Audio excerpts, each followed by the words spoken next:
You're tuned into No Good Music.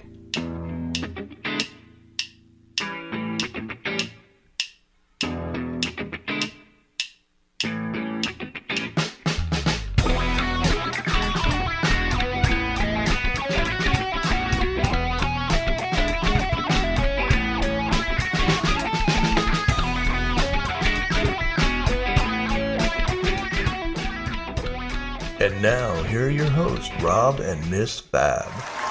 Hey everybody, this is Rob. And this is Ms Fab. I am back. Ms Fab is back, and we have an exciting podcast. We've been trying to do this one for a while, and it's on one of our favorite. I guess you wouldn't call it like a band, but a group, right? Yes, Group absolutely. of singers, and it's the Bee Gees. Yeah, stay alive. Stay alive. And we are That's not right. making fun of. Joanne and I, this Fab and I talked about this with Elvis, how I have a wig and I, do some videos sometimes, and I'm not really making fun of him. I love Elvis. So it's, I'm just Right. having fun, with it. I'm not being cruel. I'm not. So even with the Bee Gees, but we're going to tell you all about the Bee Gees.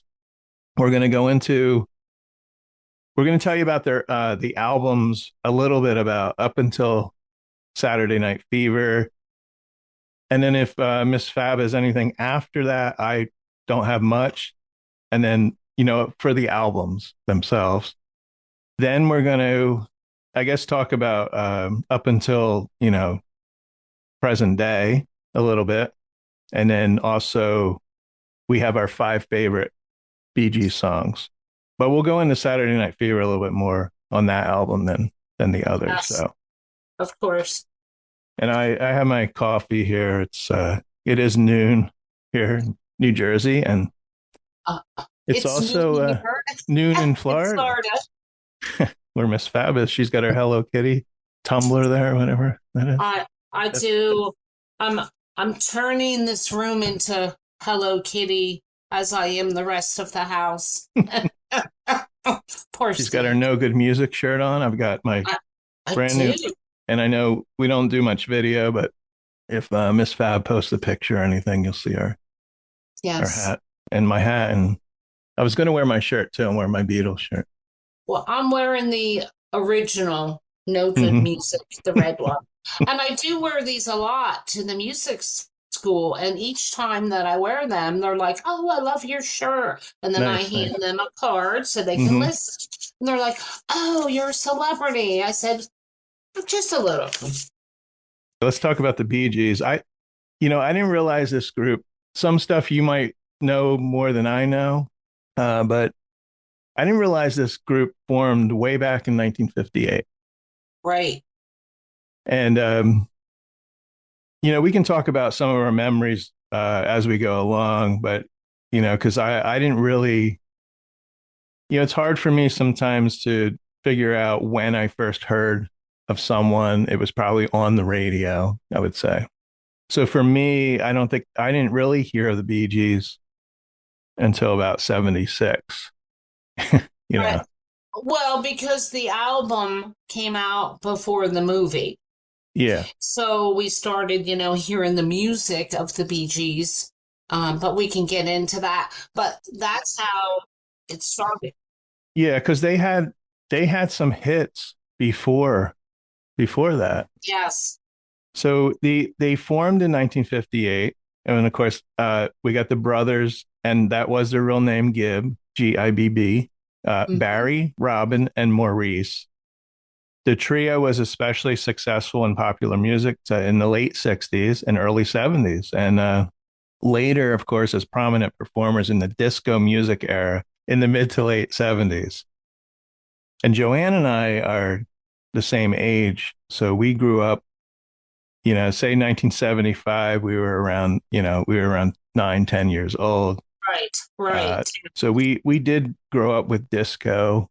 I did listen to some disco, but then it was very brief, I think, period. Mm-hmm. I wasn't one where, oh my God, where did disco go? I just. Well, I have.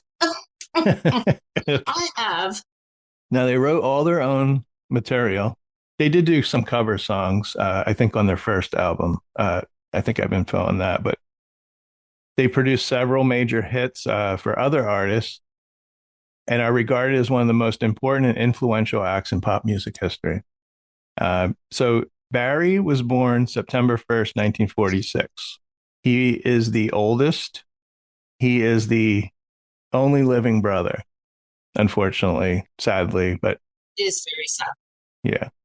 Robin was born December 22nd, 1949, and Maurice was born the same day. They are fraternal twins. They aren't identical as we you can see you can see. Well, now the question of the day, do you know which one is older? Yeah, Barry's older. Well, I have it here. No, the twins.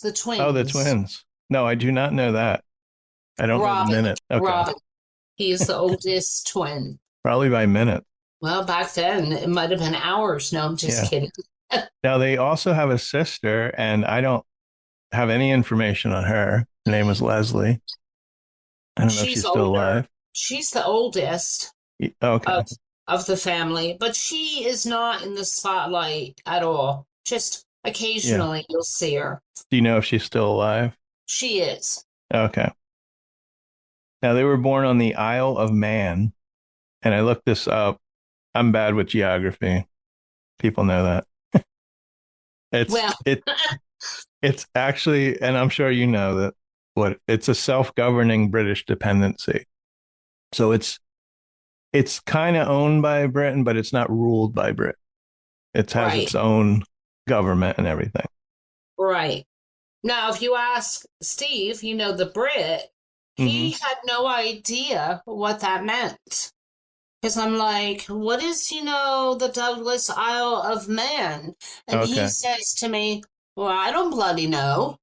And he's British. Yeah, Ms Fab's husband is British, by the way. We'll get him on the podcast sometime. Yeah. We'll talk about Led Zeppelin or something. Yeah. But he had no idea what that meant at all, So I had to give him a little history. It's an interesting name, though. Isle of Man, I know. Douglas Isle of Man. You think there's no women living on this island.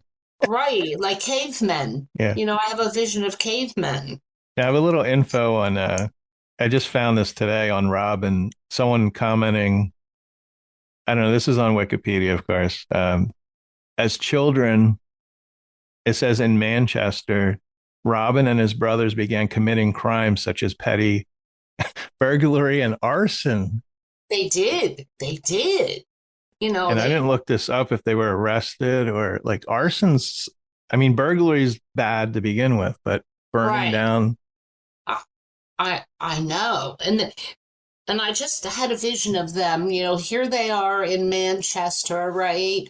Living on Little Keppel Road. I'm trying to have a vision of the road that they grew up on, Keppel Road.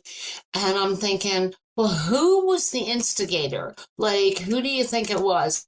I think Robin, because he was like, they were all jokesters. He looked devilish. Yeah, he did. I like that. I like these groups that almost seems like the older brother, or say if it's women, older sister, want to start a band and they recruit their younger siblings. I love that. I mean, Barry was 3 years older than, his brothers, and becomes the lead. They all sang, but Barry was kind of the lead. I think of him as a lead. He was. I mean, Robin sang so many songs too, but yes, Barry was like the ringleader, and it seemed like everybody went to him for, all the questions and decision making, and that would explain why they had, several riffs along the way throughout their career, between the three of them. I also found a neighbor of their mother, or a friend of their mother, said Barry and the twins used to come into Miss Beck's house, which is another neighbor. And we we would talk to them. And Robin once said to me, "We're going to be rich one day. We're going to form a band." And she Mhm. said, "Little did I realize he meant it." And I don't know how old he was, but he must have been pretty young. Right. So they Well, must have formed this band pretty young, like young. If you look at this year, 58, I right. didn't realize that they're, let's see, Barry is 12 and Right. the brothers are 9. That's when Uh, let's see. Is that what's it say? well, It says group formed in 58. So right. yeah. Well, their first live debut though was in 1957, and that was at the Gaumont Cinema. Okay. I don't have that. And that was in 1957. And the funny thing is that cinema now today Hmm. is a funeral home Oh, wow. where they first, yes. So Mm. that was 1957 was their first. So Um, in August of 58, very importantly, they moved to Australia. mhm. Uh, so in 1958, they moved to Australia. And I like when we can say that this was before our time because there's not many Yes, things we're we catching c- up. we I'm could getting a say little concerned. that was Mhm. before our time. A lot of things are after our time or during our time. Anyway, but Well, you know what? It even goes back further if you think about it, mhm. because when they formed their first group, the Rattlesnakes, that was Okay, in 1955. nice. So Yeah. go back to more years.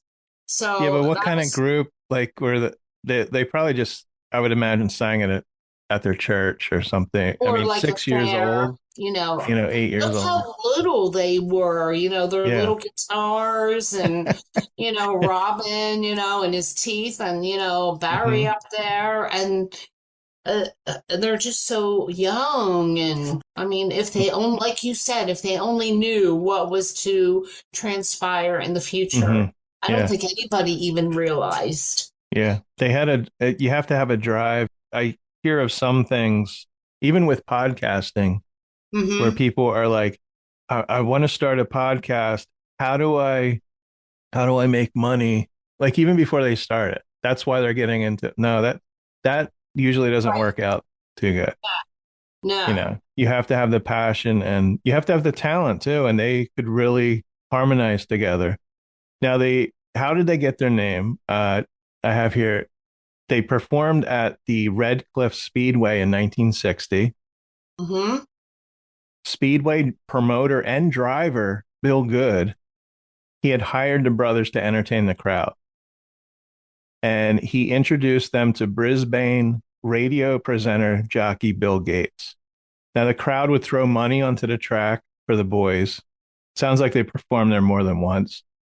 It says they generally performed during the interval of meetings, I guess between races, usually on the back of a truck that drove around the track. Yeah. Me. No, they didn't have that song yet. Uh, Oh. and in a deal with Good, any money they collected from the crowd, they were allowed to keep. So that's a pretty good deal. Now, Gates actually named the group the Bee Gees after not just because of Barry Gibb's initials, but after his and Barry Gibb's initials. Right. So it was Bill Gates, Barry Gibb. He called them the Bee Gees. And Bill And Good. Yeah. yeah, and the name was not specifically a reference to Brothers Gibb, despite popular belief. So Right. Right. All the B's and G's. I yeah. mean, it was a win-win. So then the next few years, they began working at resorts on Queensland coast. And through his songwriting, Barry sparked the interest of Australian star Cole Joye, Joye, who helped the brothers get a recording deal in 1963 with Festival Records. It was a subsidiary of Leading Records under the name Bee Gees. Didn't they spell it initially though? Just letter B, letter G, apostrophe S? Wasn't It it was, later? well, when Right. Gates named them, it was the letter B and G. But I don't Yeah. know with the record deal, it does say it is spelled out. Is Says, it that's when Bee the Gees. transition must have taken place then to Yeah. BEE. Right. Okay.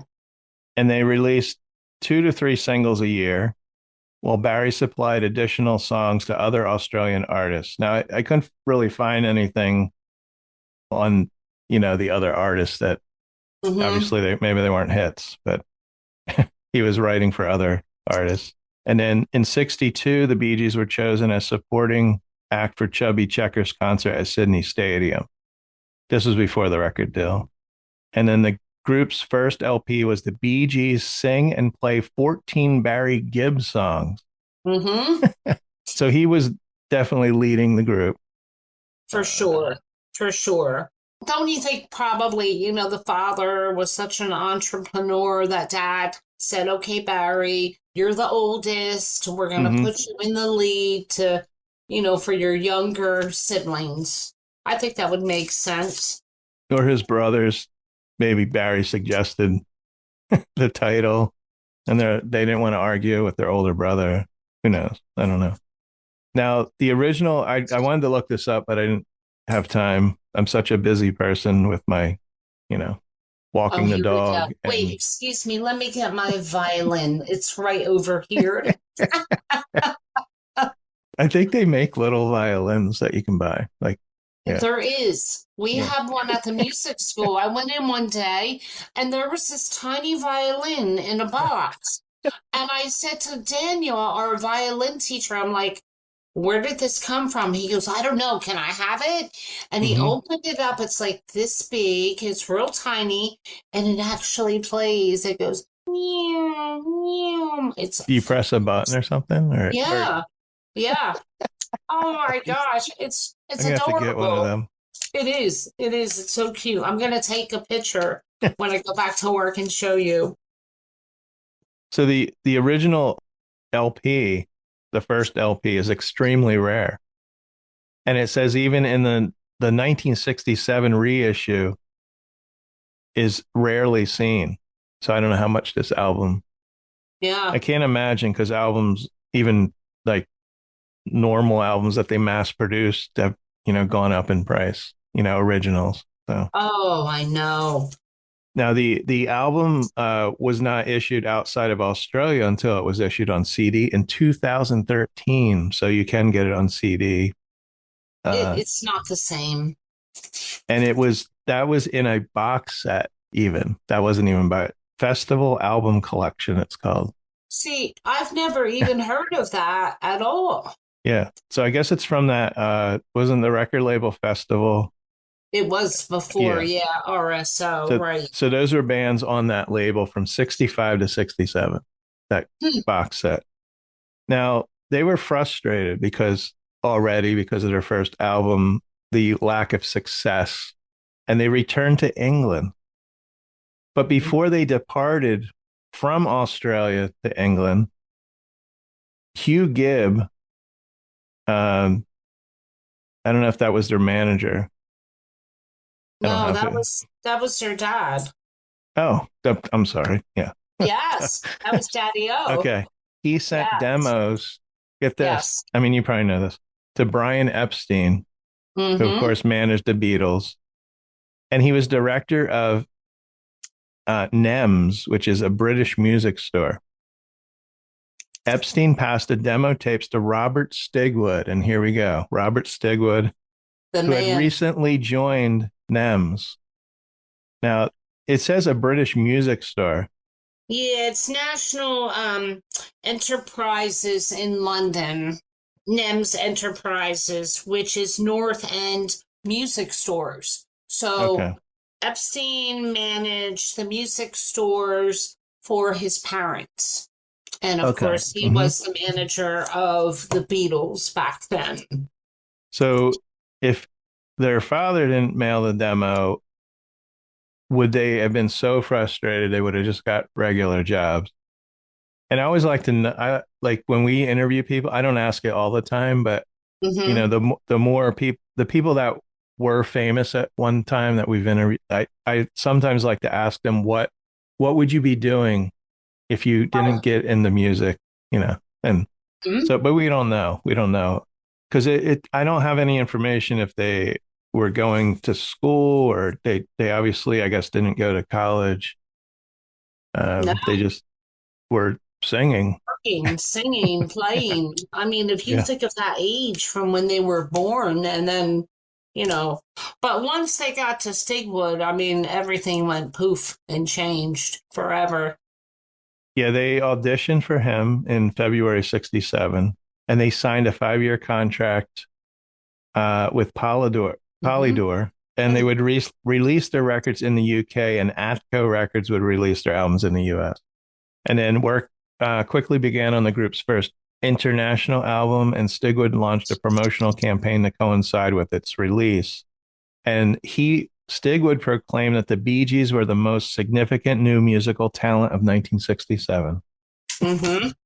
And we'll talk more about well, I don't know much on Robert Stigwood, although we're going to talk about Saturday Night Fever, which he later produced, also Grease. Right, He's big right, with movies. right. And we'll talk about later, like the lawsuit that transpired years later, with Stigwood and the Bee Gees. Okay. Do you Yeah, I know? don't have anything on that. So Yeah. we can talk about that.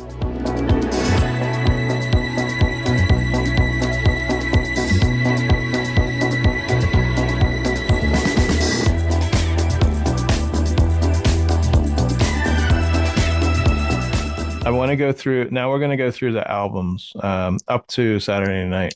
I always want to say Saturday Night Live. I know, right? I Yeah. know. I know. Yeah, I mean, there's 44 albums, Rob, I thought there were including, 20 some. Well, 22 studio album. studio, Yeah. 86 singles, 80, well, there's a dispute between 86 to 87 singles, 38 music videos, and 2 live albums. Can you say overachieving?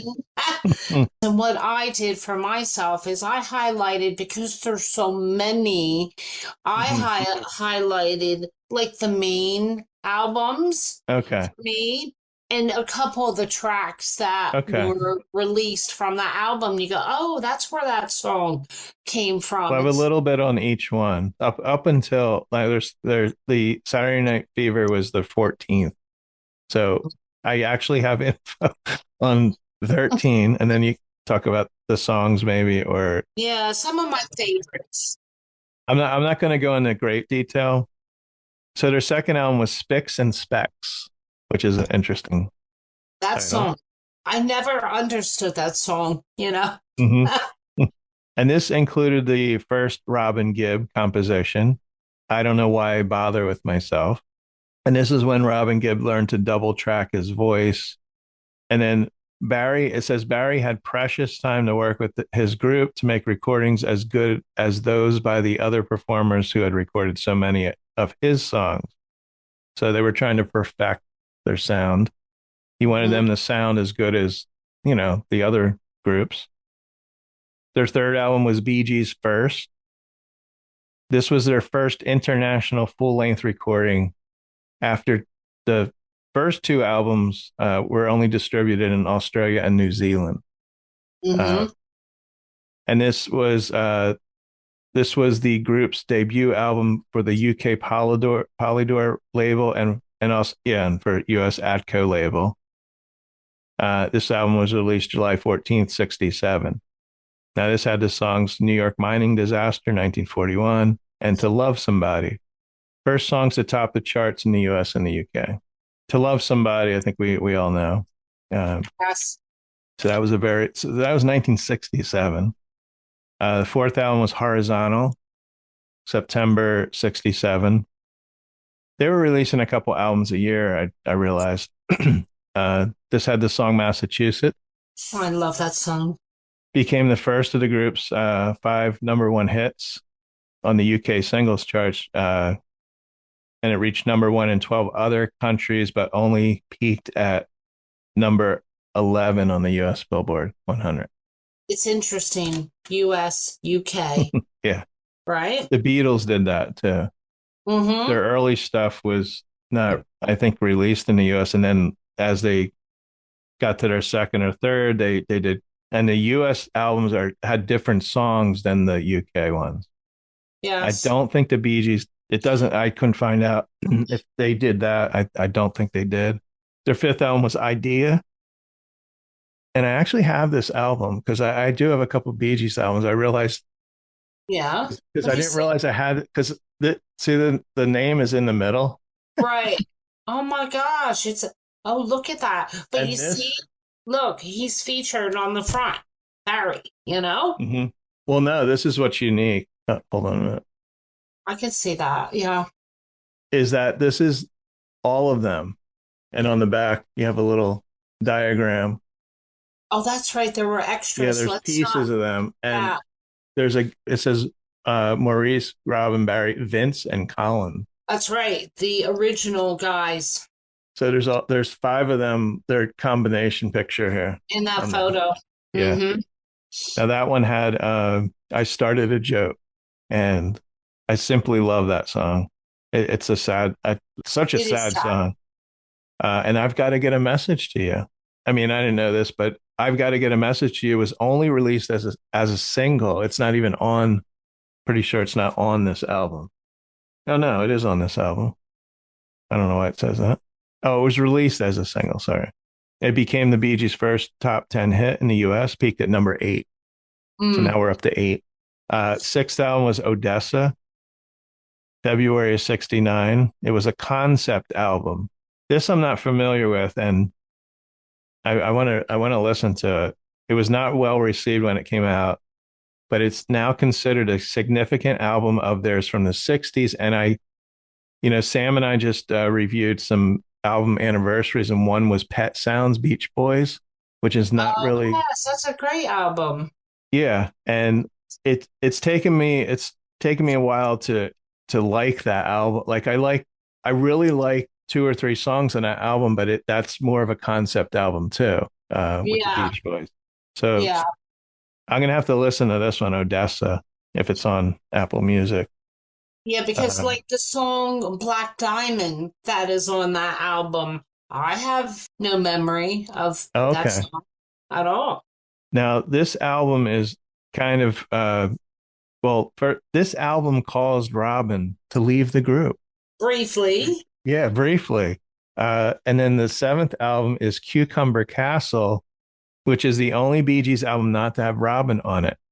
And I think they're in Knights of Armor, like suits, Oh, Barry and Maurice on the front cover. That was April 70.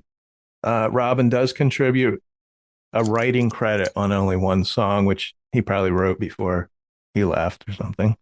right. Eighth album, 2 years on, November 1970. So they were released. It looks like they were releasing two albums a year, or some of the years. And that one had a first top 5 hit with Lonely Days, I like peaked at that number song. 3. I love that.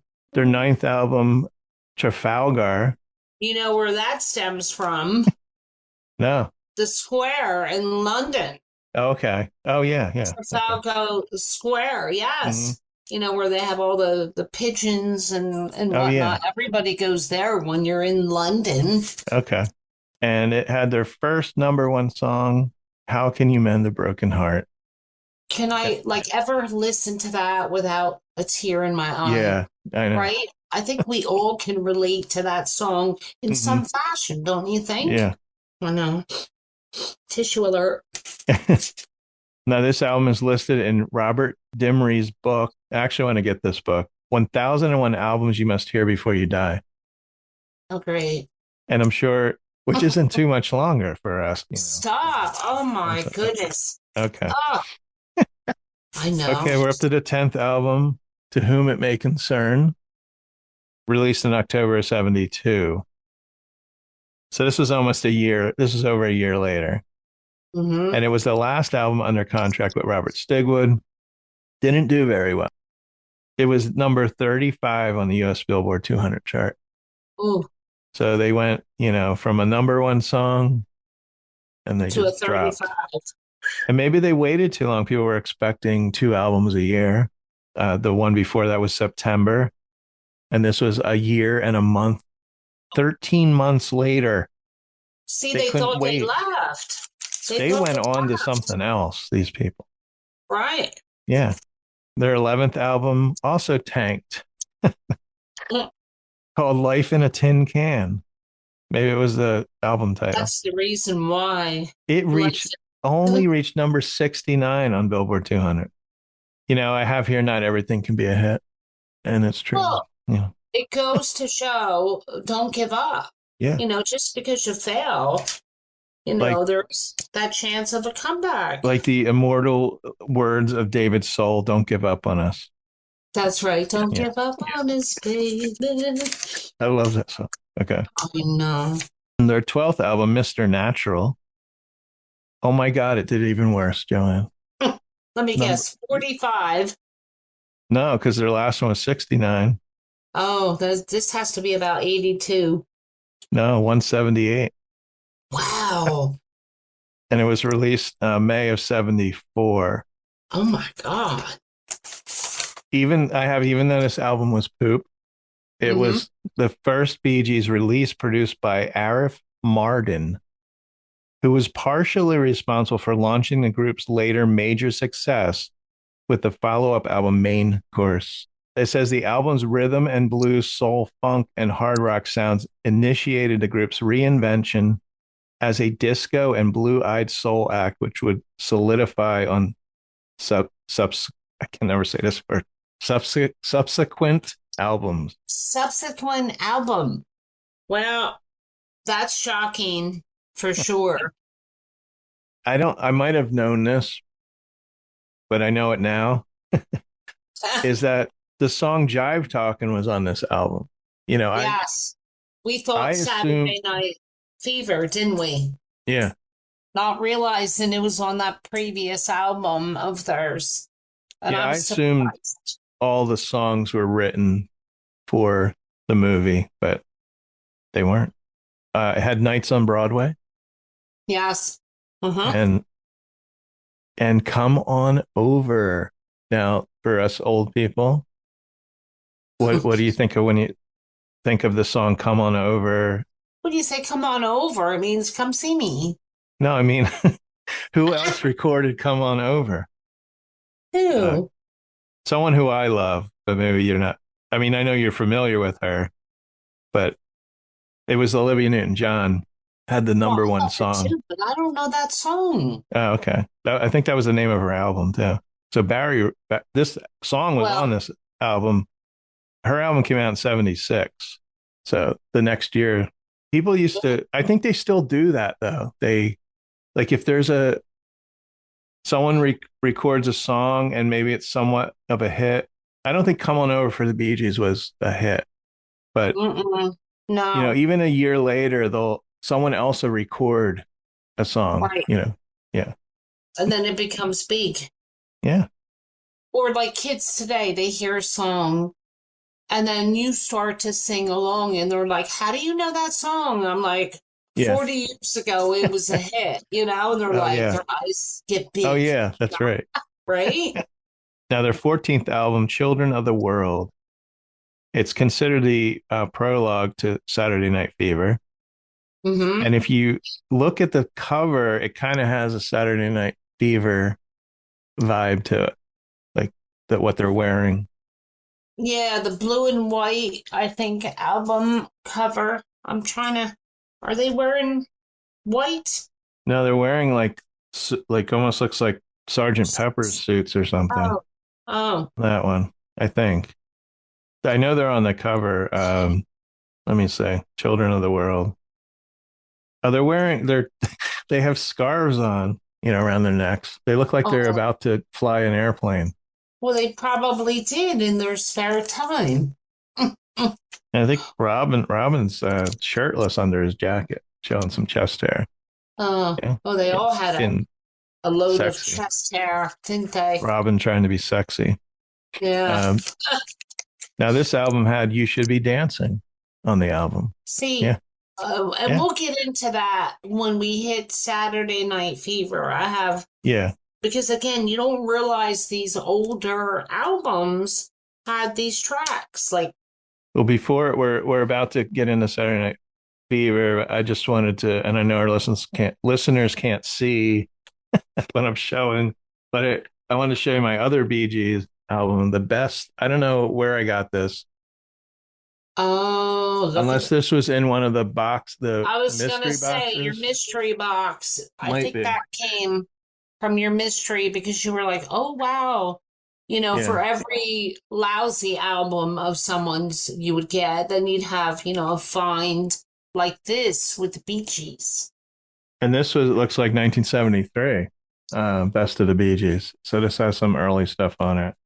And someone I think wrote their name. I don't think that piano is called Horak. See, that's what I used to do. Yeah. I used to write my name on the album cover. Yeah.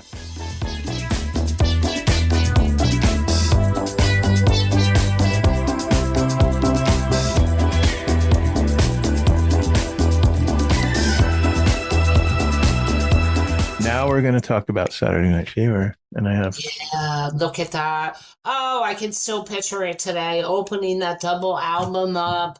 Oh, do you oh have, my. do you collect vinyl? I probably asked you this before. Probably not. Well, I don't now. I Yeah. don't. I wish I would have kept, Yeah. a lot of my records. I mean, I have a little collection of 45 records Hmm. that, I started building up again. Okay. But vinyls, oh, I wish, I could get into it and then I'll never stop. Well, that's like 'Cause I me. I'm up to almost 700 albums. see, But and now then I'm see, limiting myself. I know, where do you put it all? Well, no, I'm limiting myself to one album a month now. Simmer down there. Well, it's exciting Grasshopper. because when the new month starts, okay, I'm buying one album, and it can be now the last two I bought were reissues. One was U2, All You Can't Leave Behind, and not to go into U2, but that was a weird story because when I got the album, it had the same, uh, it had two side 3 and 4s in it. And it was What? sealed. Yeah, it was sealed and it's a reissue. So it's remastered.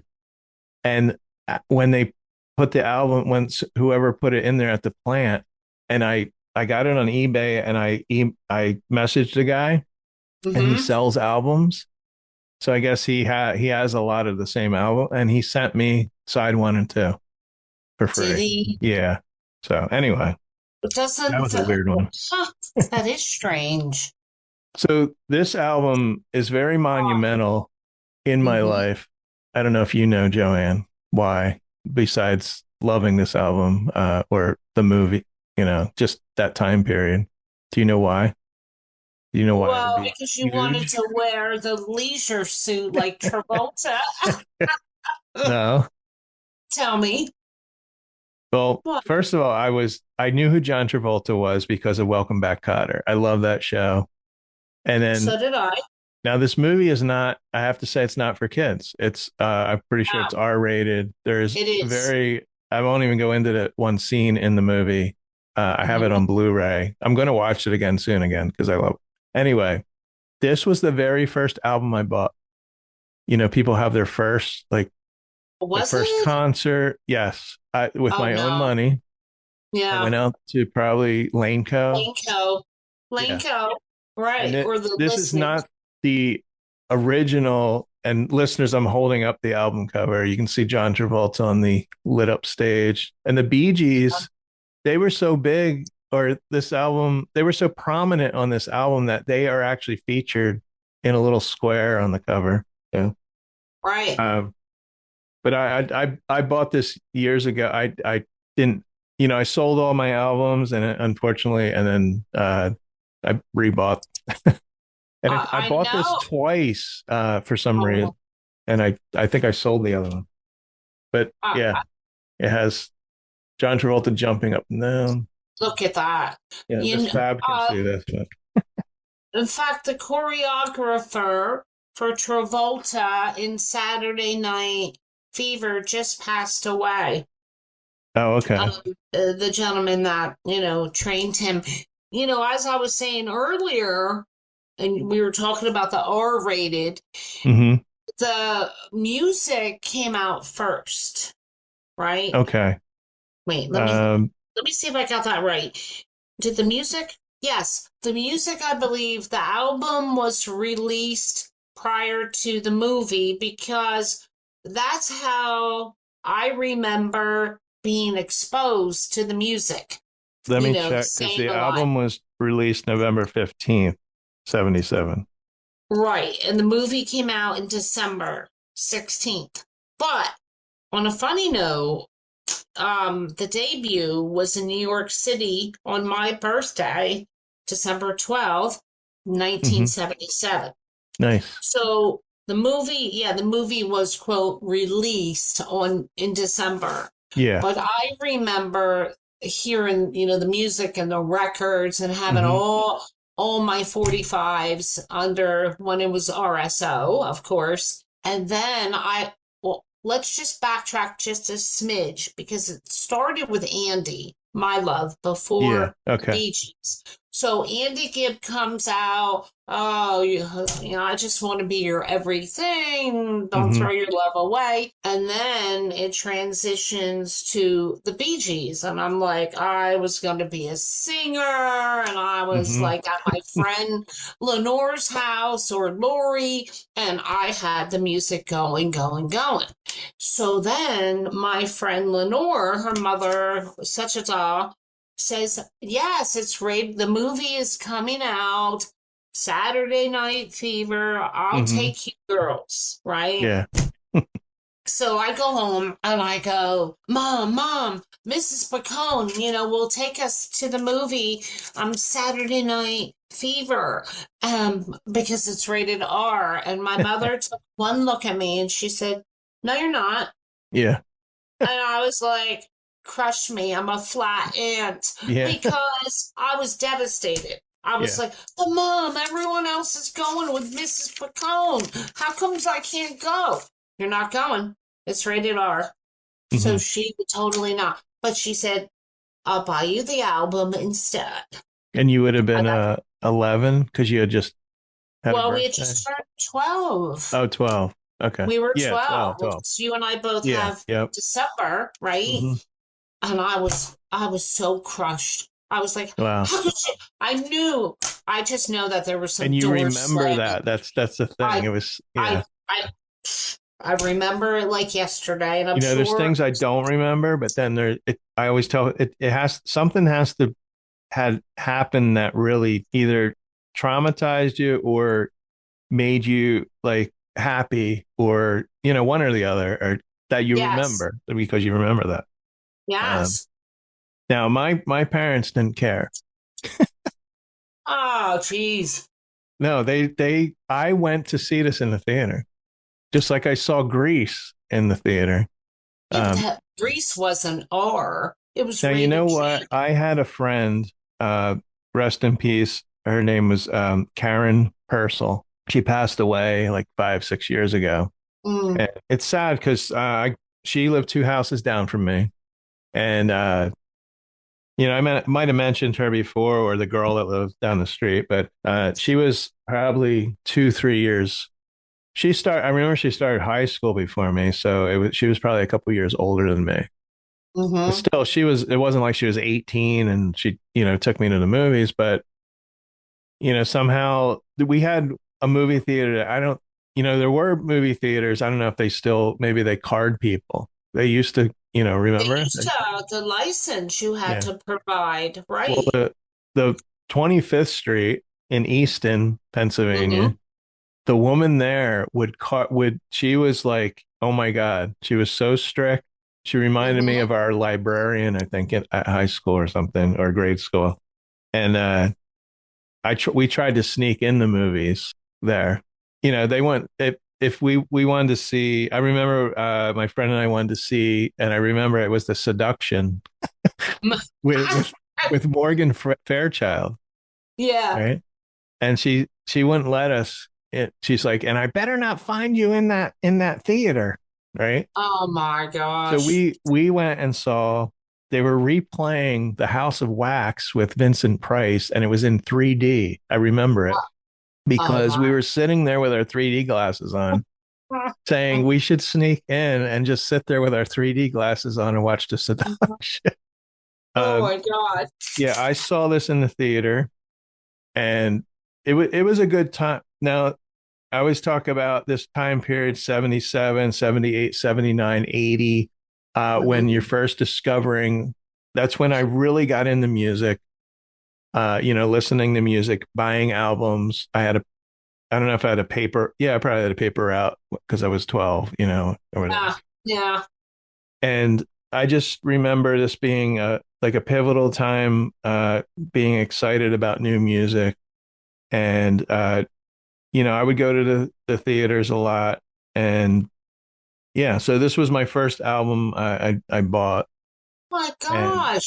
yeah. I did not realize that you started that late because for me, I started in grade school at a very young age.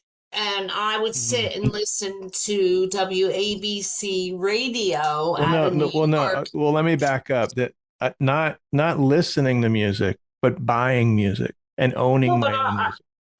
I did. I had an allowance, but I guess, and my dad was very adamant on not, buying albums. Like Yeah. he Oh, thought it was was a waste he? of money. So he wouldn't, Oh, if he gave me money, that's probably why he didn't want me buying albums. So oh, when I see, got that paper route, right? yeah, that's when. Yeah. Well, I guess I was just a bit spoiled, right? Because I would write the songs down Hmm. and it was either Woolworths, my mom would take me to get the 45 or the album, Hmm. or Laneco, Yeah. right?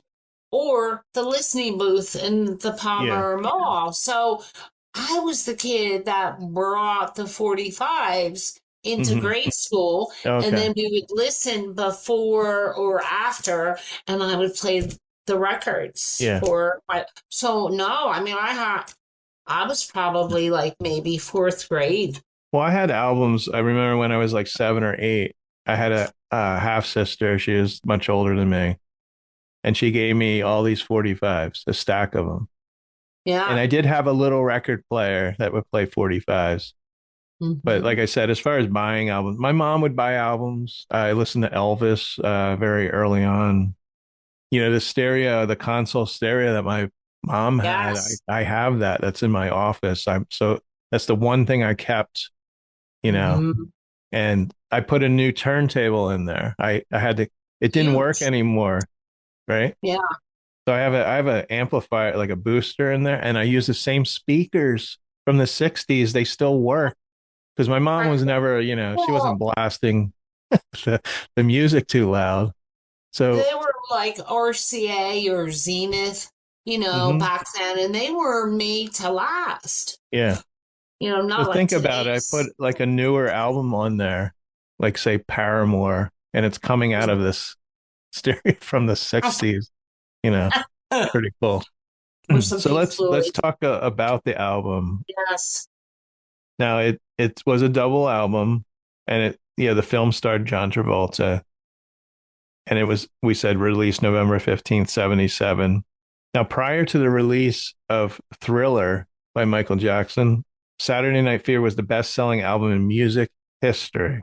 That's how big this album was. It still ranks among the best-selling soundtrack albums worldwide, with figures of over 40 million copies it sold. And Yep. now it's streaming. I don't know where we are with streaming the album. Maybe people, I don't know. Who's streaming Saturday Night Fever? I know. I mean, it Uh, went 16 times platinum. yeah. Now the album stayed at the top of the charts for 28 straight weeks from January to July 78. And it stayed on Billboard's album charts for 120 weeks until March 1980. Now, there's three singles from the album by the Bee Gees: "How Deep Is Your Love," "Staying Alive," and "Night Fever." And also Yvonne Elliman's "If I Can't Have You," all reached number one. And do you know now, even though we talked about some of the songs being on previous albums of theirs and then being put Mm-hmm. on, the Saturday Night Fever. But they put that whole album together in a weekend. Yeah. Did you know that? I think I Yes. might have that here. Well, they were working on, oh, here it is. Here we go. Robin Gibb recalled, we were recording our album in the north of France, and we'd written about and recorded about 4 or 5 songs for the new album. They were working on a new album. Even though, we talked about songs that were on the past 2 albums that they included, but Stigwood rang from LA and said, we're putting together this little film, low budget. This is the thing, called Tribal Rights of a Saturday Night. That was the original title. Right. Yeah. Would you have any songs on hand? And we said, look, we can't. We haven't any time to sit down and write for a film. We didn't know what it was about. And yeah, like you said, they wrote the songs in a single weekend at the Chateau de, I'm not going to say this right, de It's French. Haroville studio in France.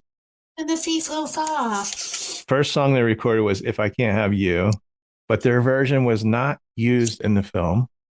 And then Barry Gibb remembered the reaction when Stigwood and music supervisor Bill Oakes arrived and listened to the demos. They flipped out and said, these will be great.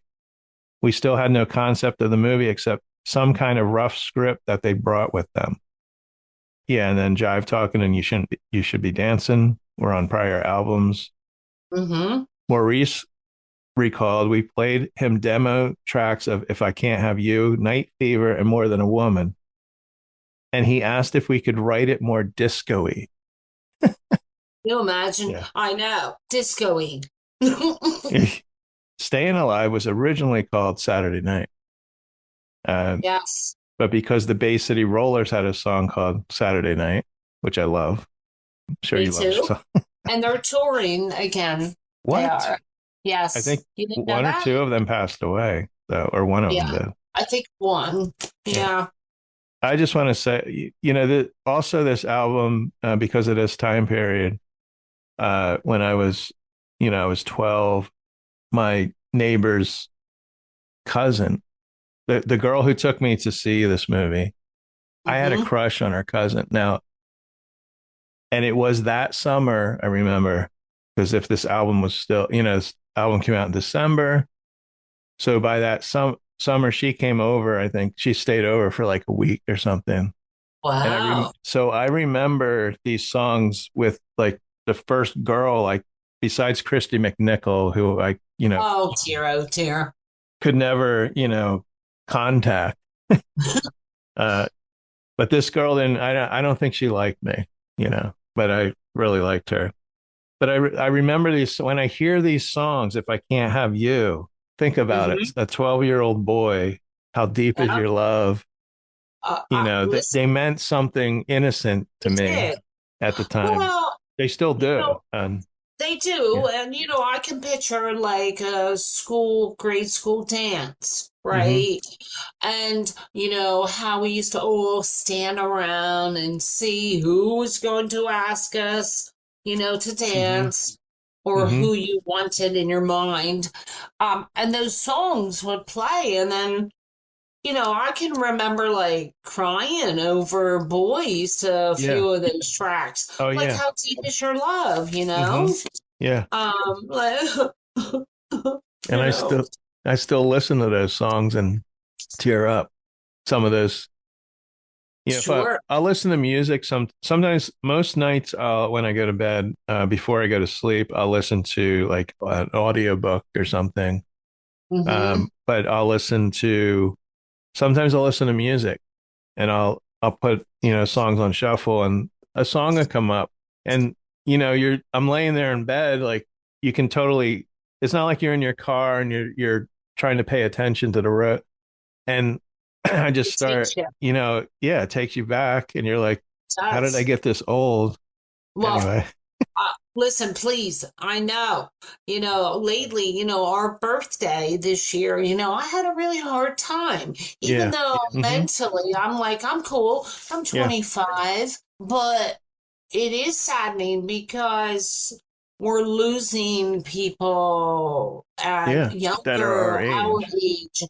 And then you go to bed at night and you think, I am going to wake up tomorrow, right? I mean, Yeah, yeah. it's a reality check. But me, I try not to go there because I don't want to turn into I think it's, like yeah, I want to stay on the path I positive. am, Yeah. you And you don't know? want to think about, and there's nothing you can do anyway, but No. but it's those big numbers, it's the zeros and the fives, I think, when you, Yes. Fi- the in 50. betweens, Yeah, like 50, I was okay. I was yeah, okay. yeah. But, now that I'm, 60, I say Hmm. to myself, wow. But Hmm. then you think, well, it's a privilege that Hmm. we reached 60. Yeah. It's a privilege that we've been able to experience so much in our Hmm. lives. So if we Yeah. were to die tomorrow, you can't Yeah. say, well, our lives were Yeah. And I wasted. think we Yes. still have full, lives where we still enjoy, music and TV Yes. shows and movies. And yeah, that's how you stay young and to keep your Mhm. mind occupied. You I think right. I want to think that I'm not my dad's 60. When my dad was 60, my dad didn't have many hobbies.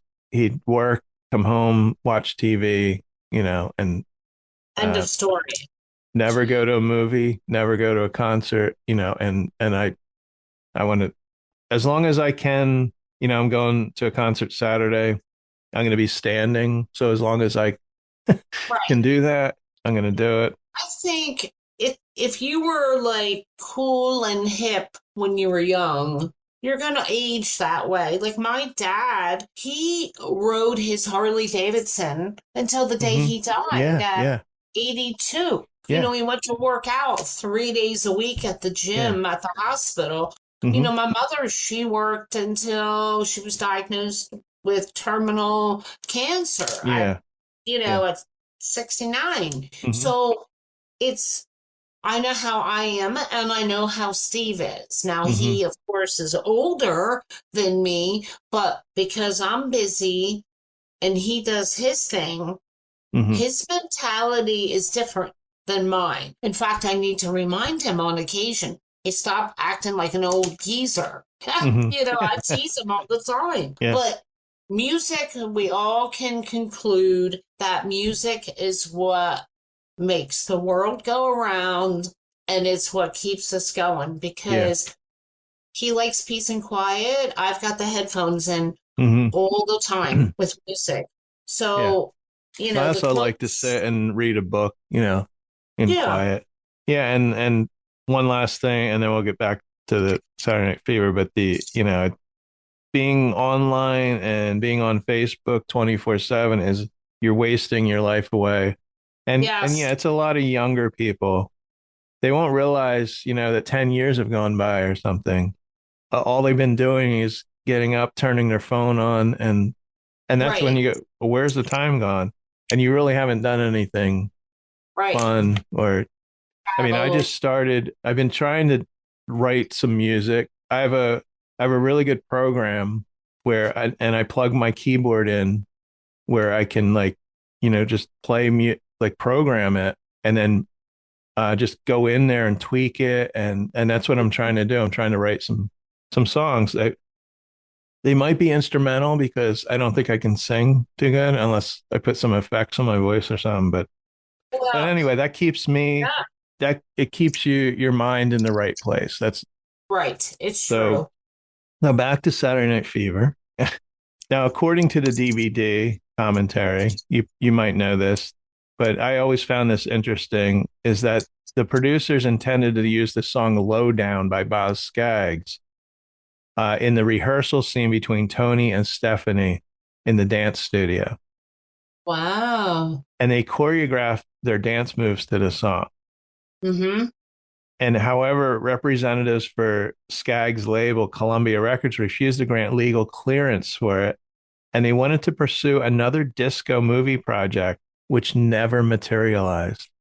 Wow. And sadly, Boz Scaggs went on to work at Walmart. No, I'm just kidding. Publix. No, Boz Scaggs still around. I like Boz I Scaggs. saw him. I Oh, did okay. about 8 years ago at the State Theater. And if Hmm. you ever have the chance, go see him because he does not disappoint. Hmm. Now, the Bee Gees' involvement in the film did not begin until post-production. John Travolta has said that the Bee Gees weren't even involved in the movie in the beginning. He Mhm. said, I was dancing to Stevie Wonder and Boz Scaggs. And producer Robert Stigwood commissioned the Beatles, like we said, for songs for the film. You mean the Bee Gees? What'd I say? You said the Beatles. You Oh, said the Beatles. oh yeah, the Beatles. They didn't ask the Beatles, Oh, unfortunately. no. We're talking about how the Bee Gees' involvement, right? In the beginning, they Travolta dancing to Boz Scaggs Hmm. and not the Bee Gees, and just think about how it all materialized, Hmm. to You Should Be Dancing and Travolta. Staying Alive. I'm always amazed by this. The drums in Night Fever are the same as Staying Alive. They had a guy by the name of Dennis Byron.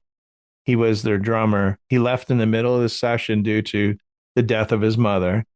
So they looked for a replacement. However, there was a shortage of qualified drummers in the area. Uh, they tried out a drum machine and it didn't work out. But after listening to the drum track of the already recorded Night Fever, they took 2 bars from that track and re-recorded them as a loop. So I part of know. Night Fever is part of that song. Now I want to say the album is very unique to me since I don't remember what I thought of the album other than liking those hit songs because this album is very unique in that there are some odd instrumentals on this album. You go from side one with 5 Yes. hit songs in a row to side two with instrumentals, Yes. another version, the original of More Than a Woman by Tavares. Yes. Tavares, right? Tavares. Yes. Or or the Fifth of Beethoven, Yeah. that's Yeah. on there with who was that? Walter Murphy, I think it was. Yeah, you go to listening to Disco Inferno, right, by the Yeah. Walter Tramps, Murphy. and then it's like, "Da-da-da-da," and you're like, whoa. Yeah. They took a Beethoven song and turned it into a disco song. And if Yeah, our listeners haven't heard that song, give that a listen. A Fifth of Beethoven. yeah. And now I just picked up, maybe I thought this before, but I listened to some of these songs again. Manhattan Skyline. Okay. Yes, David Shire. To me, there's a part in that song that sounds like the theme from Charlie's Angels. it Uh, does. I yeah, agree. and I I looked agree it with up, that. and there's no connection to these two. And it was around the same time. Was he watching Charlie's Angels, or was I one or the know. other? I don't know. It's I weird. know. Now, Jive Talkin is kind of hidden on that side amongst You Should Be Dancing and Boogie Shoes. There's some more instrumentals in between. Side 4 ends with a 10-minute song, Disco Inferno. Which I love. Yeah. And I just wonder what I thought. I listening to these as a 12-year-old, like Night on Disco Mountain. It sounds something from I have here, circus horror movie. It is. Yeah. But this is what we grew up with. Yeah. How often did I play those songs? That's what I'm trying to get at. Did I only play side Well, one more than the other I sides? know. I Yeah. can tell you, I'll be honest, and I picked the needle up quite a Yeah. bit, Yeah. and I would change it, and Yeah. I would play my favorites more often. Like Staying Alive is Hmm. probably like Steve gets, oh my God, that bloody song. Yeah. But for me, When you that hear that that song, first, like, chunka chunka, like oh my right, God. Yeah. that song is the GOAT, man. I'm Hmm. sorry, but and I know I picked up the needle many times. Oh, skip that song. Like honestly, the Fifth of Beethoven. Yeah. That was a little too, Yeah. much for me. But I would switch. No, I agree. I Hmm. agree with that. I mean, side two, we have Calypso Breakdown, 8 minutes of like Calypso music. I have here, I wondered if we needed four sides of music. Right. Because I'm the type, I've said it many times, is some albums, even new albums that people come out with now, they'll have 15, 20 songs on them. And why can't you, and they're not all great. And why can't Yeah. you figure out 10 and make it a great, album? Soundtrack's a little different Right. because if That's if it's how, a right. background song or something, It's on there. yeah. Right. Um, Right. and I also have the feeling people have not heard this or don't have this soundtrack. Just they honestly only know, those hit songs, Right. and don't realize what else is on it. They released a newly remastered version to commemorate the movie's 40th anniversary. That would have been 2017. And it was April 21st with the original artwork and gatefold packaging. And I don't have that one. I have, the original one. On November 17th, 2017, a deluxe box set was released with the original soundtrack, 4 new mixes of Staying Alive, Night Fever, How Deep Is Your Love, and You Should Be Dancing, a collector's book, art prints, a movie poster, and a turntable mat. Is that in case you don't know which way it goes? I always think that they've been including posters in these albums, and I guess if you're young and you're getting into these albums, maybe that's, maybe people still put up posters, but for a 60-year-old, I don't need a I think poster. the CD version, when the box set came out, I think I recall that having a poster in there. In the CD version? Yeah. It's been a tiny poster. Well, yeah, it was folded up. Oh, okay. It wasn't like massive, but I'll have to look at that. I think I do remember that. There's other previously released songs from the disco era round out the music in the movie. Rick Dees' single Disco Duck and another song, Dr. Disco, both appear in the film. They're not included on the soundtrack. That's how good they were. Yeah, they were.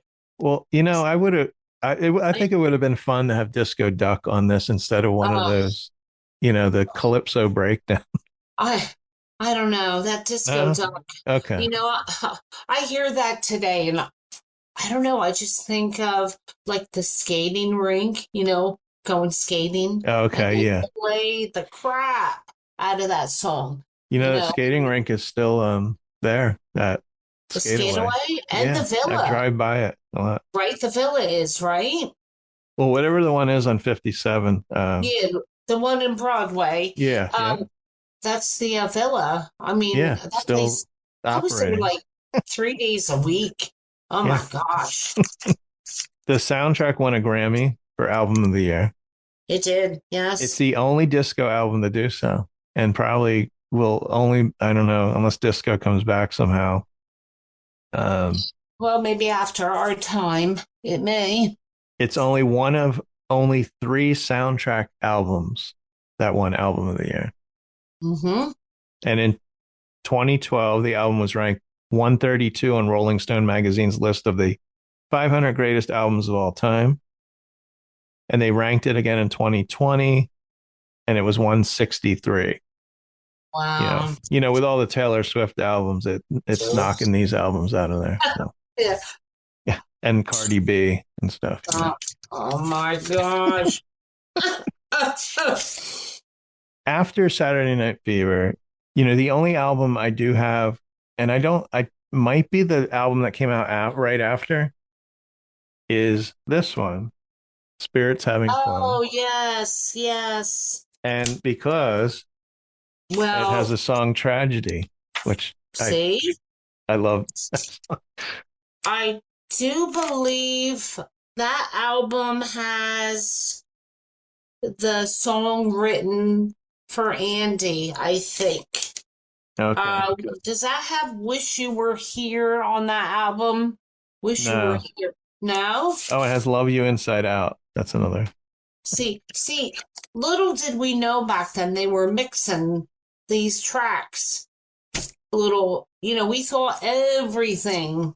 Okay, this album was 79. So let's Oh, talk about, so we're all yeah. right. So Miss Fab mentioned Andy. Let's mention Andy. Andy was, and I don't think I mentioned him in the beginning, but he was the youngest Gibb. He was born Yes, after Maurice and Robin, the baby.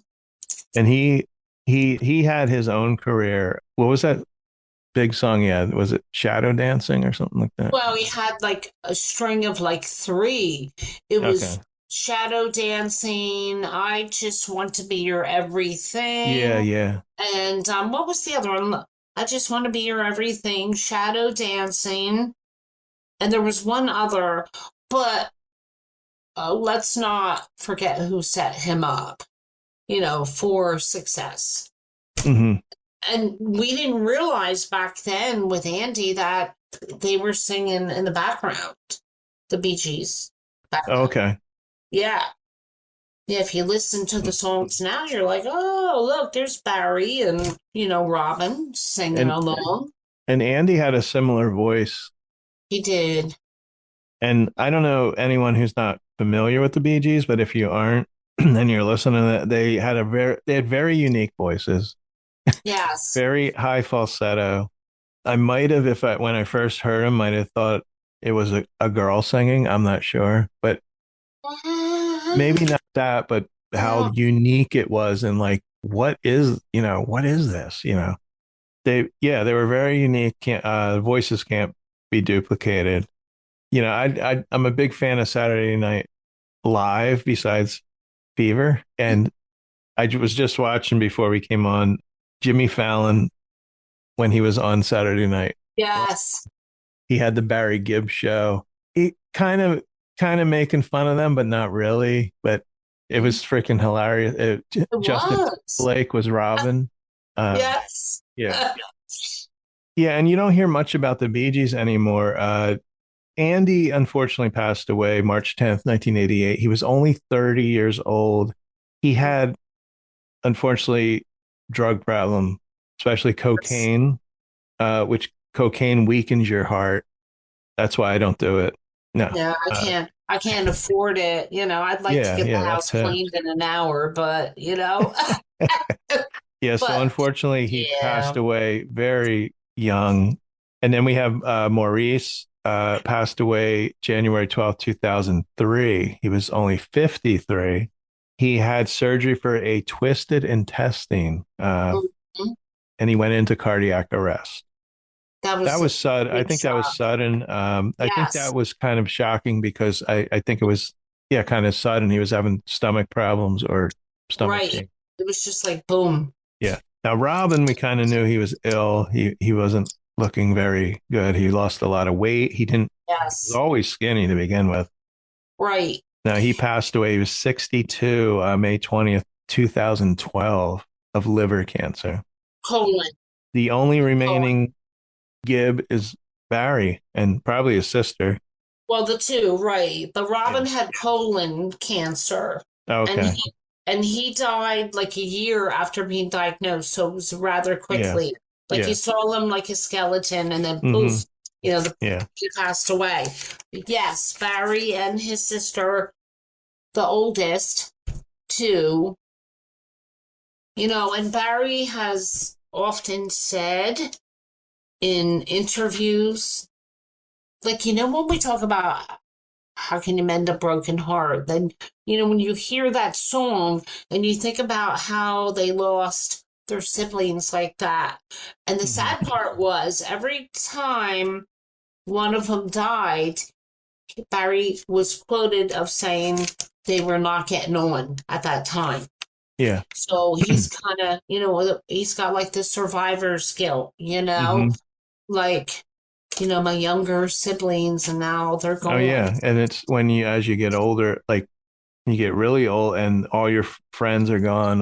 I mean, look at Dick Van Dyke. At least he has a loving wife and I know, probably, right? his children. And so, but most of the people that he knew when he was younger are gone.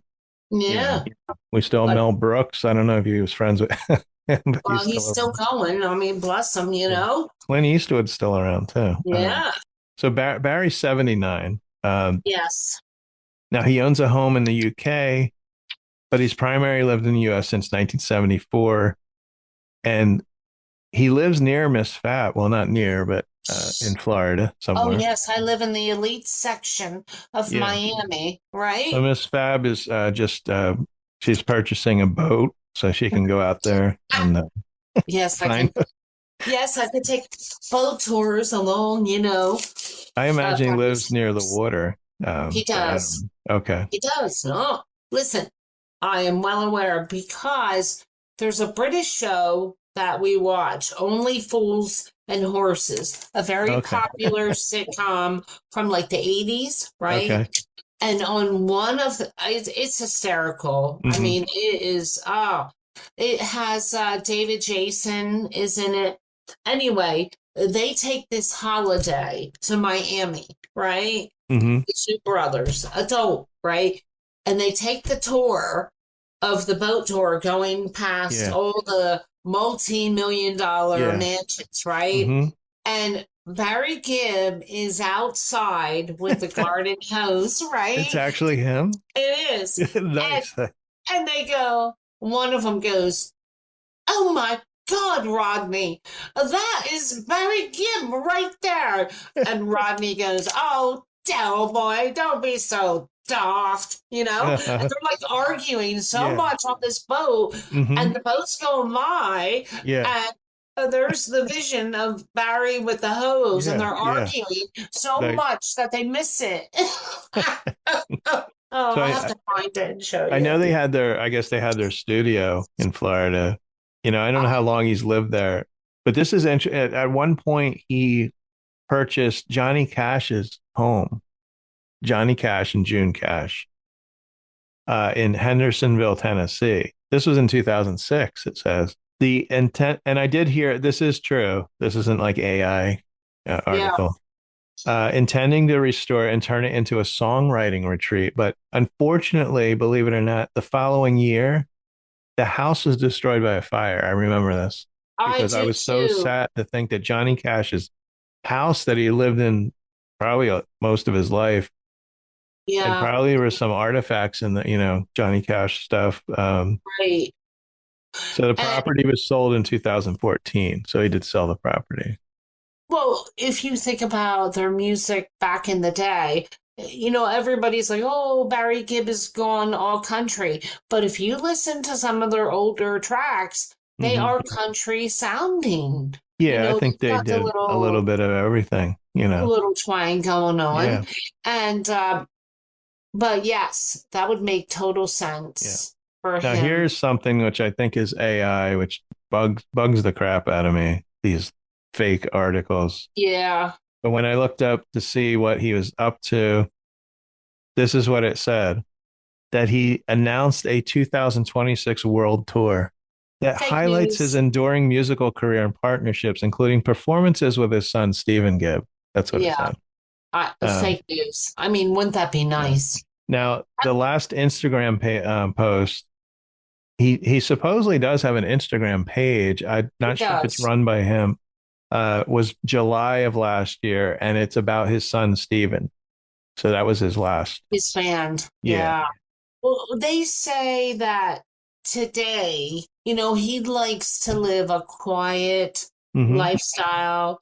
They say allegedly that he doesn't go out much. He's rather content just being, with his grandkids and his adult Yeah. children, Yeah. which, would make a lot of sense. Hmm. Because again, as we said, as we get older, now he's 79. So Yeah. imagine what he feels like. Touring. Uh, I've never toured, but it does take a toll on you. yeah, There's a fake article about James Taylor, and I don't want to say I started a trend, but couple weeks ago, I saw an article about Phil Collins. I oh, think it was I about, and I I took the image of the photo or whatever, and I mm-hmm. put fake. I don't know if I put fake news or fake. And Yeah, now I saw James Taylor a couple days ago posted, the picture of the article, and has fake across it. So I don't want to say it started a trend, but now we're starting to point out these. And he posted it because he wants to tell people I'm not. Oh, and it was him going on tour with two other people like Stevie Nicks, and then there was another article of him doing a new tour, and he's not. So he just wanted to let his fans know. And it's sad that this stuff goes on. I It makes me not want to go on Facebook. Makes me want to read a book or listen to music more. They don't understand, okay? If that information does not come from the account with a verified blue check mark, don't believe a thing that you see or read. Yeah. But see, the average individual is not that smart. They're like, oh, it's on the internet. It has to be true. Well, it's not even that. They don't want to take the time to do any investigation. And it might be something they really want to believe that's true. I say go on Google and Google the story. And I'm telling you, if you only see it come up on Facebook, Reddit, the social, and it doesn't come up on a big news site as a story, it could be, even if it's People Magazine or Variety, it's true. Doesn't matter. No, it's true if it's on People, the bigger, what I'm saying, the bigger publications. If it's only Facebook and those, it's most likely not a true story. Some people replicate even the People profile, and they make it look like the story is coming, right from People. But I've typed in, a new Netflix movie, say on the Bee Gees or something, and I'll see all the Facebook posts and nothing else. So that kind of said, okay, that's not real. But speaking of, this is a good segue. They've been doing these. They've been doing them for a while, but they're not a documentary, but like a biopic, I think they're called, where they get, they're doing a new Beatles one. They're doing 4 Beatles movies from the perspective of each Beatle, and they got people to play, each one of them. They did the Queen movie, they did the Elton John movie, those. I think they should do a Bee Gees, and maybe eventually. And I have who should play Barry, Maurice, Robin, and I think did I have Andy? I had Andy on here. I don't know why he's not on here, but well, when you asked me at the last minute, I sat there and I jotted a few things down. So I cannot wait to see our answers, because I know you said one was rather funny. Okay. So who do you want to start with? Let's check. All right, Maurice. Okay. I have Rob Schneider. I have Hugh Jackman. Okay. Well, I was trying to pick people that kind of look like him, but the Robin, you're gonna crack up, because I see this person and they're kind of old, but they could probably make them look younger. All right. And it's Martin Short. Oh my God, Martin Short. They can make him look like. I put Napoleon Dynamite. Oh, okay. Is it John Heder? Yeah, I think that's John Heder. Napoleon Dynamite, because you know why? Because I thought about the overbite. Oh, okay. Would be perfect. And then Barry, we got to get someone that's a little bit more, handsome. But I have an odd one on this one too. So do I. Because the media would be like, "Oh, Bradley Cooper, who is a beautiful." That's who I thought. That's who I thought at first, but I changed. Yes, I did too. I'm like, yeah, he's a hunk of marshmallow. But for the animation and somebody who could flip a switch in 3, 2, 1 and go into character, I put Jack Black. Okay. You might have to lose a little weight. Well, yeah, we could put something on him. Yeah, I have Bryan Cranston. Oh no! Yeah. Oh, that's funny. I can see him with a beard and the chest hair. Bryan Cranston is Breaking Bad, and that guy, and he was one of those. Not the middle. one of those sitcoms. He was in Bryan Cranston before he was in Breaking Bad. But I like And I'll him. have to look it up. Remember when the HBO documentary came out on HBO, and it came out, I think, actually on my Oh birthday yeah, yeah, 1 year. yeah. I saw.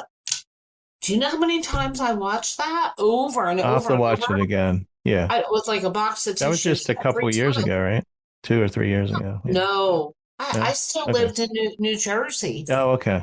I'm gonna say Okay. like Okay. 7 years.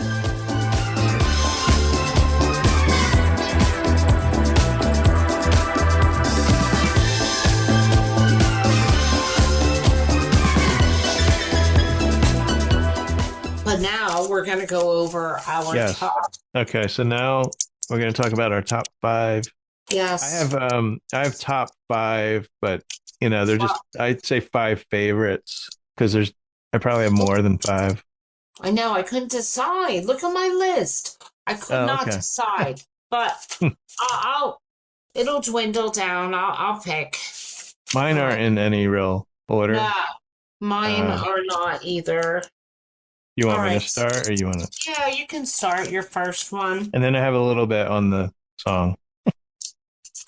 Mine is Massachusetts. Mm-hmm. Now, this song is off the album Horizontal, which we talked about. And Right. Robin is the lead on this one. Yes. If you look up on YouTube, I just found this live performance. It's from 1989. You got to look it Oh, up. It's from one of their All for One tour, and it's a slightly different version of this is it? song. It's but the way they sing, it Yeah. actually makes it a little. They aren't singing it exactly like the original, and I love it. It's Uh, probably a little more intimate than and what's on the record. I have a couple more things on the song, but I want to bring up this CD that I've had for a while, and it's Bee Gees number ones. I recommend Oh, if you don't want yes. to I go out have and buy that. all the 21 albums. I I'd have get that. this, and Hmm? I think it's got to have some from Saturday Night Fever on here. But this is from.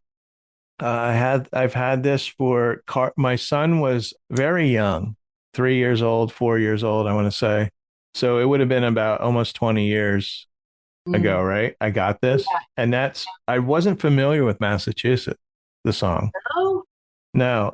And the unique thing about this is I would put this on, and my son and he was 4, we would dance to all the Bee Gees, not the whole thing, because I don't know, there's like 20 songs, but I'd put this on and I'd swing him around. I don't know if I have video of that, but this was oh, this is the music I put on, and Carter was into it, listening oh. to the Bee Gees number ones. But so back to the Manhattan, Massachusetts. Now, this song was written at the Regis Hotel in New York City during a tour of the United States, and it was intended as a antithesis to flower power anthems of the time. And I Oh, think this wow. was one of their first, hit songs. Yeah. Yeah. But they were trying to, songs like "Let's Go to San Francisco," and there was a song "San Francisco." Be sure to wear flowers in your hair. Yes. Um, Mm-hmm. and in that, the protagonist had been to San Francisco to join the hippies, but was now homesick. So the idea of lights having gone out in Massachusetts was to suggest that everyone had gone to San Francisco.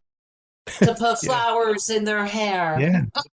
Now, Barry Gibb said of this song, there are two different memories. Robin remembers us doing it in a boat going around New York City. I Oh, remember us checking in at the St. Regis with Robert, that would be Stigwood, going to the mhm. suite.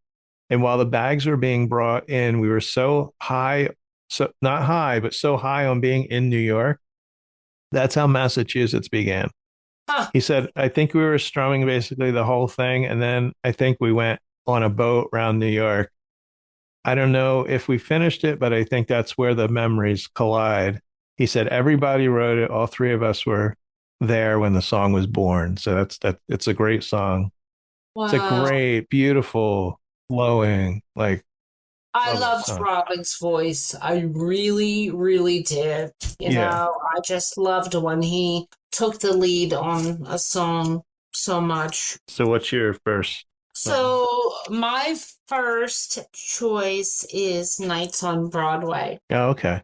Is that on your list? No, no. Well, but I didn't include anything. Okay. I made my list of some of my favorites. So Okay. Nights on Broadway, and I Okay. think it's probably that bit at the beginning with the drums, Hmm. Yeah. Anyway, so what's your I like second? that song. I know it's a good song. One I mentioned before, I started a joke. Now, this song pretty much stuck with me the first time I heard it many years ago. And this is a song from, like I said, 1968 album Idea. And it's one of the few songs I can't listen to without tearing up. It's just that I kind know of song. it is. And if you haven't heard it, listen to this song, like from start to finish. Song's unique to me that it's a progression song and that the song it actually starts out on a sour note. It Not does. literally, but the first line is I started a joke, which And the started the whole world whole world crying. crying. Yes. The song's about the sadness of realizing too late that you have caused your own unhappiness and the alienation that follows. Doing something that I don't know what it would be, but causing your own sorrow. Now, Robin himself suggested the interpretation should be left to the listener as a direct explanation would diminish its emotional impact. And I believe that's right. So, I do too. so I started a joke. Got to hear that song. Yes. Maury turn up. I know it's true though. Yeah, yeah. Now, my next one favorite, here we go. How can you mend a broken heart? Mm-hmm. And again, you hear that song, whether, they reference he, but it could be she, Yeah. in the song. But again, you could relate to so many verses in that song. Oh my God. And when I hear it starts off, I get the tissues out because I could just Mm-hmm. fill Yeah. up with tears. How can you mend this broken man? Because Mm-hmm. everybody is broken to some fashion. It's just the way that they deal with their brokenness, right? But I just think it's a very beautiful song. Now my next song is kind of a fun song. Jive Talkin'. I've always liked this song, and Yeah, I think I like it more than Staying Alive, which isn't on my list. really? Uh, yeah, I don't know. I just no, I love Staying Alive too. I Mm-hmm. was thinking that would be obvious for me. I don't know. The song was originally titled Drive Talkin', Oh, that's weird. and it was modeled after the sound that their car made crossing this is very detailed, Julia Tuttle Causeway each day from Brisbane Bay to Criteria Studios in Miami. Oh my God. Biscayne Bay. Yeah, that must Yeah, be the near song. Miami. Yeah, Yeah. no. It was also influenced by You're the One, written by Sly Stone. He had a band, I guess, called Little Sister. I listened to this song, Sly Stone. Now, according to Maurice, while hearing this rhythmic sound, Barry didn't notice that he's going jive talking. Mm-hmm. Thinking of the dance, you dance with your eyes, and that's all he had.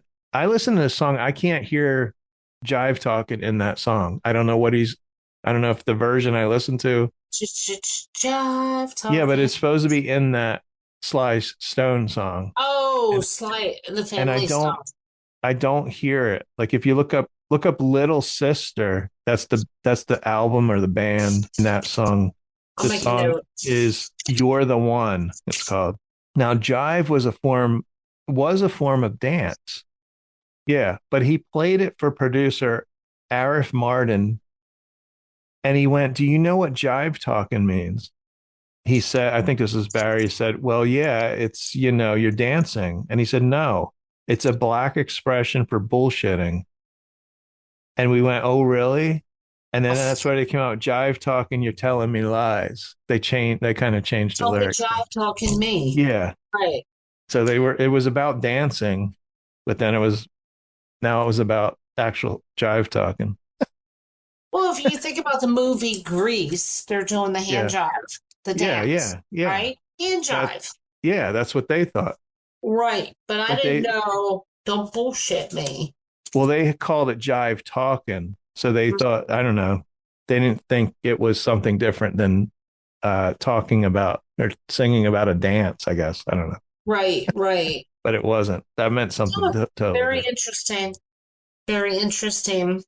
My next one, actually, I mean, listen, I'll say it right now. Staying Alive is one of my all-time. Yeah. I mean, as soon as I hear that playing, that, in fact, on my alarm on my Alexa, right, is Staying Alive. Oh, nice. And, as soon as you hear that bit in the beginning, oh shit, it's time to wake up now. Oh, that's why Skip is probably tired of it. That's why, exactly. Yeah. I know. If My only next. Barry. Go ahead. What's your next one? Did you want to say any more? Staying Alive. No, I was just going to say if only Barry Gibb would come by for spot tape. All these people I run into, somebody has to know them. Now, come on.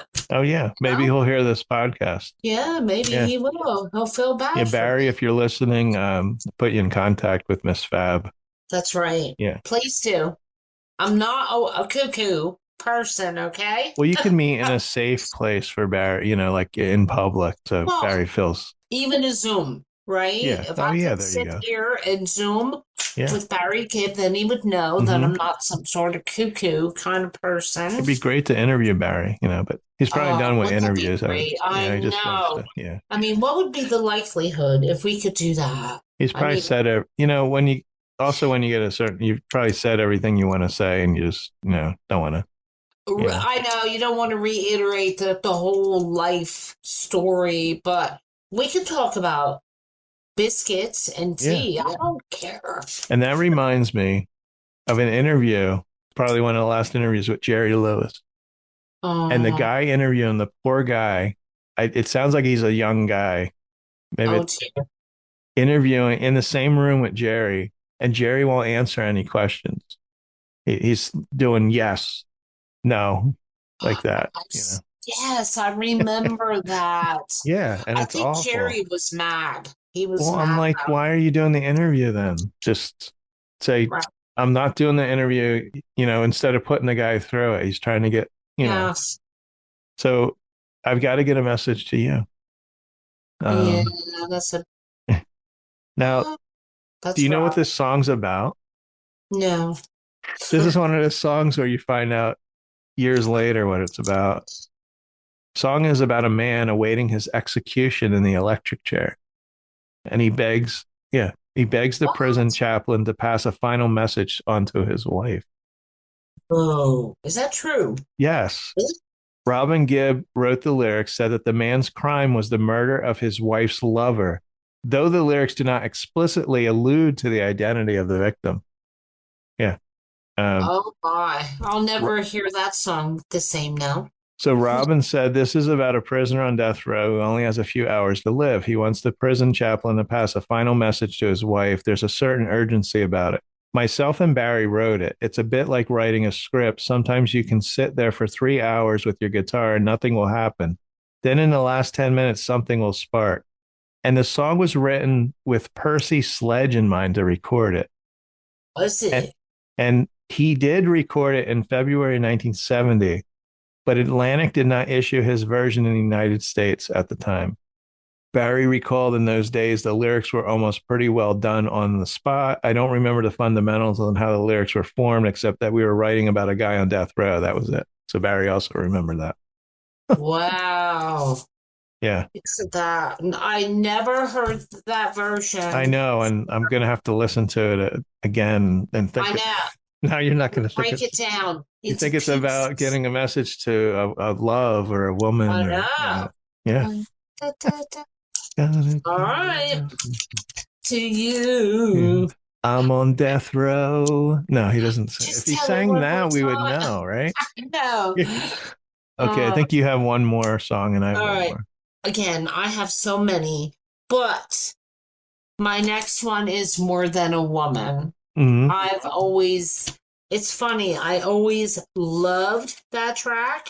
And 3 years ago, when I had plastic surgery on my eyelids, right? Hmm. My surgeon was originally from Brooklyn. So he was the best. I called him Dr. Hollywood. So when I'm in the OR, like I'm semi-awake, and he tells everybody, he says, okay, everybody, listen up. Joe here loves disco and she loves the Bee Gees. So the whole time he's doing my surgery, he's playing disco Bee Gees. So we get all done. He goes, how you doing? I'm like, no, I'm doing all right. My eyes are like bleeding. He says, I got a song for you. I said, all right, lay it on me. I'm all doped up, on the magic milk. Dr. Mercandetti gets his phone out of his scrub pants. He goes, this one, he kept calling me Joe. Joe, this one is for you, he says. And he goes on, he goes, I know that you love the Bee Gees, but this one is the version by Tavares. And he plays More Than a Woman, and he's literally dancing around the OR for me. And like the nurses and shit, they're like looking at him like, oh, look at him now, But that was so cute, it really was. But that song, I just always loved it. Was that your fifth song that you? I don't know. Let's see. Staying Alive, How Can You Mend a Broken Heart, Nights on Broadway, and More Than a Woman. 1, 2, 3. That's 4. Okay. So I'll tell you my last one, and then you can tell me your last one. So this is a song I mentioned before, and I don't know why I think the way this song is done and the freaking falsettos are like the highest I've ever heard in a Bee Gees song, and it's Tragedy. That last one of those notes, you know what I'm talking about? One note when he goes, I can't even do it. Yeah, but he takes his voice to another level. Now, this is off their 15th album. The one that I have is Spirits Have Flown. This is interesting because when this was recorded, I mean, this is on Wikipedia, but this is amazing, is that the Bee Gees had an afternoon off from filming the movie. So, and most people don't like this movie, but Sgt. Pepper's Lonely Hearts Club Band. Yeah. I have the DVD only because there's so many people in this movie that like Peter Frampton, I think Elton John's in it, that I just love this movie. And this is another film I saw in the theater. And I think I had the album. I had the soundtrack album with the Bee Gees on it. They wrote this song in that afternoon. And get this, they also wrote Too Much Heaven. So think about it. They're in the middle of filming a movie. Right. They have the afternoon off and they write 2 songs, which I think Too Much Heaven, I don't think it's on this album, Too Much Heaven. Too Much Heaven is on this one too, along with Love You Inside Out. The movie there, I think it might have been Robin when they were doing Sgt. Pepper's. I think it was Robin who said, we didn't realize what a big deal we were until we each got our own Winnebago from the film, And then they realized, oh, wow, this is a big deal. We each have our own, But no, that film, oh my God, no. Yeah. And Peter Frampton did not have good things to say about this movie. I read his book and he hated that movie. He hated, I guess because it was a flop. It was. Yeah. It was. But I could still picture the outfits they had. I'll watch it again. It's one of those things that some people, friends, family, you might think, something they like that you don't like. You don't like this movie, but it's again one of these things that means something different to different people. Because I was just starting to get into the Beatles. I had the only Beatles album I had was that Blue album that they had put out. They had a Red album, which was the early songs, and then the Blue album. And I loved this was when I first discovered the Beatles around this time, or maybe a little bit before. And this, had Beatles songs in it. And so that's why this movie means something different to me. I'm not saying it's a great movie, but it's just, seeing it as a kid. And I mean, and then some of that stuff that you saw as a kid and you watch now, you're like, oh my God, this is like ahead. One is it's not a music movie, but it's Land of the Lost. I Oh my God, yeah, right? I bought the DVDs. I don't know if it was Oh, just one, didn't. and I ended up selling them. I watched like one episode. I'm like, oh my God, how did I? This is like I know. bad acting. And It anyway, is. It is. so also with this song Mm-hmm. that evening, I guess they also had the evening off. They wrote another song. Which So one? shadow dancing. That I was mean, Andy this is on Free. Wikipedia. But it's not in like one official book, but Right. it could be possible if they were on a writing streak. They gave that to Andy. He did Yeah. that song. Yes. And writing is not also it doesn't say completed the song. So they could have had most of the lyrics, to the Right. song, not the music maybe, but it said wrote. So they probably wrote the When they lyrics. started, when Yeah, they they got the initiated it. idea. Right. Um, so tragedy, that was my last one. Nice. Nice. Three. I got one more. Yeah. My final one is Fanny Be Tender, My Love, with my I don't love. know that one. You don't? Fanny be tender. Yeah. Fanny Be No, Tender, with my I'm love. gonna have to listen. Oh, I bet you do. Oh, I bet you do. Yeah. Yes, you do. That is my final choice. Okay. Although I So, could go on and on. yeah. But I won't. Yes, I don't know if there's much more to say about the Bee Gees. They were just I wish Just, I had seen them, I just like know, me too. I wish Um, I'd seen Elvis. I Um, know. One of my friends saw it. when did well, Maurice, when did when we say they passed away? They passed away. Let's see here. Well, Robin was 2012. Maurice was 2003. And Andy was 88. Yeah, so they were touring Well, he was about to join them, up until Andy. 2012 probably. But Maybe Robin and Barry, did they do shows together probably after I Maurice don't, passed? I doubt it. Yeah, okay. I doubt it. Um, right when Andy died, he was supposed to join them on tour. Hmm. Yeah. There's some video out there. You'll Hmm. see. Yeah. Andy was such a gorgeous thing. I mean, we Um, could have. You never saw the Bee Gees in concert. no. No, no, okay. No, I think actually, quite honestly, my first concert was Valentine's Day, 1983, Hmm. and it was Phil Collins. Oh, that's a good one. That was my first one. My first was At, Rush was it? Yeah, at the Stabler Arena. Allentown Fairgrounds. It was a McCool production. Yeah, I saw them later. I have the ad for that concert. It's Wow. it's framed and hanging in my basement. What I figured out was it was moving pictures, but it was before the album came out, because this would have been what was it, 1980. Anyway, it was before the album came out and they were doing a pre-tour. I looked up the moving pictures tour and I'm like, I saw them before this tour start. Like, how did I? And I know it was moving pictures, and I finally figured it out.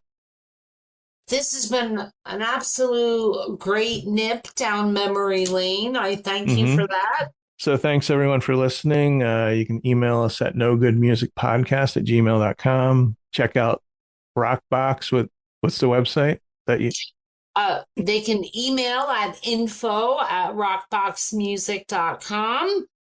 And also remember, even if you're not in the Florida area like me in Northport or do Sarasota, remotely. you all are welcome to sign up for online lessons. Yeah. Just contact the Rockbox directly Hmm. and they can point you in the right direction. Right, Yeah, Rob? mostly whatever Yeah, instrument you want to learn. Right? anything. Yeah. Yes. Yep. Yes. When we were younger, you had to find someone in town, give you guitar lessons or drum, usually at a music shop in town Right. sold instruments. So, but now, Right.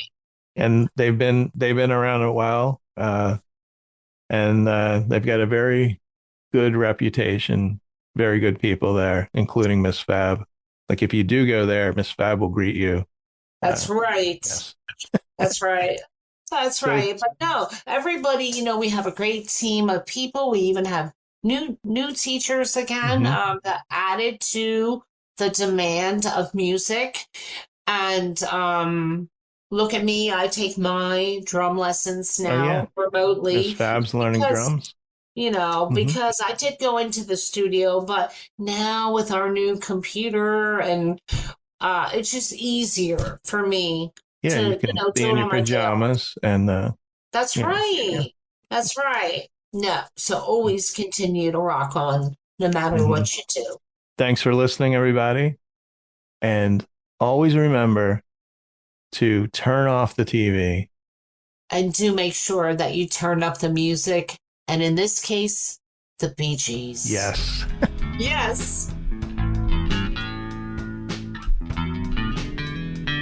You've been listening to No Good Music, intro and exit music by the band 99%. Today's episode was recorded live and slightly edited for your listening enjoyment at the Did You Say 7 Studios in Washington, New Jersey. You can find No Good Music on Apple Podcasts, Spotify, Pandora, our host site Podbean, and mostly anywhere you listen to podcasts. Be sure to follow our Facebook and Instagram pages. And as always, thank you for listening.